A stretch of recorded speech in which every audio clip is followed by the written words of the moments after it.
यानंतर पुढची बातमी, दुर्दैवानं अर्थसंकल्पीय अधिवेशन जे आहे यंदाचं ते वाया गेलंय अशी खंत एकनाथ खडसे यांनी बोलून दाखवलेली आहे। पण पाहतोय एकनाथ खडसे यांनी ही खंत बोलून दाखवली।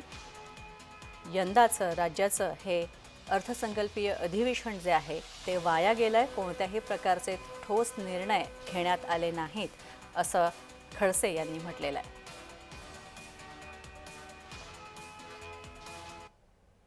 दुर्दैवाने हे अधिवेशन पहिल्यांदा मी असं अनुभवतो गेल्या अनेक वर्षामध्ये की अधिवेशनामध्ये वेगळ्याच प्रश्नांवर चर्चा झालेल्या सर्व महत्वाचे प्रश्न बाजूला सरले।